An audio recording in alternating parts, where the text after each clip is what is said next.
आप सभी को रेणु आहूजा का नमस्कार। आज हम कक्षा 8 में हिंदी की पुस्तक में पाठ चिट्ठियों की दुनिया के विषय में जानेंगे। चिट्ठियों की दुनिया इस पाठ के लेखक अरविंद कुमार जी हैं। इस लेख के द्वारा वे चिट्ठियों की अनूठी दुनिया के बारे में बताना चाहते हैं कि किस तरह से चिट्ठियों और पत्रों की दुनिया अनूठी है, अनोखी है।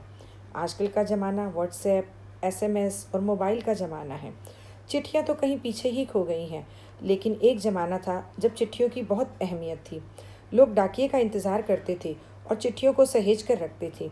अपने प्रियजनों की चिट्ठियों को सहेज कर रखना और फिर उन पुरानी यादों को ताज़ा करना बहुत ही आसान था।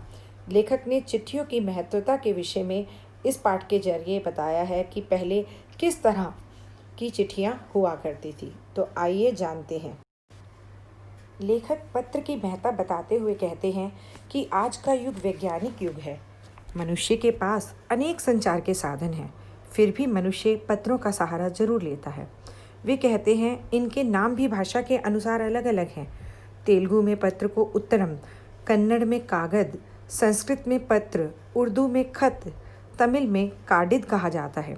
आज भी कई लोग अपने पुरखों के पत्रों को सहेज कर रखते हैं। हमारे सैनिक अपने घर वालों के पत्रों का बड़ी ही बेसब्री से इंतज़ार करते हैं।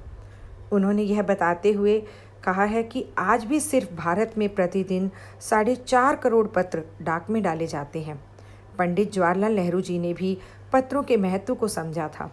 लेखक कहते हैं कि 20वीं शताब्दी में पत्र केवल संचार का साधन ही नहीं है, अपितु एक कला भी मानी गई है।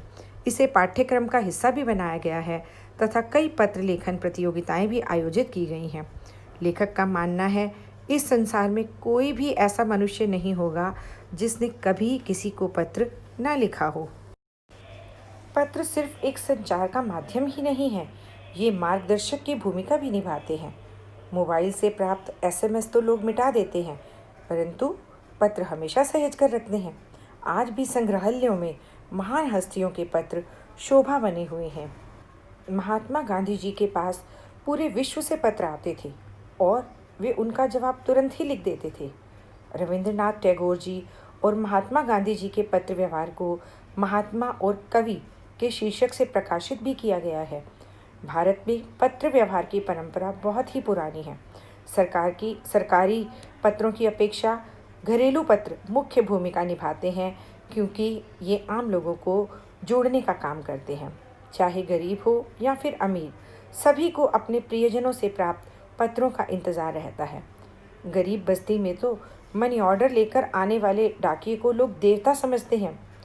अंत में लेखक कहते हैं कि अत्यधिक संचार के साधन होने के बाद भी पत्रों की अपनी एक महत्वपूर्ण दुनिया है और इस पत्रों की दुनिया जो है ये बहुत ही अनूठी है।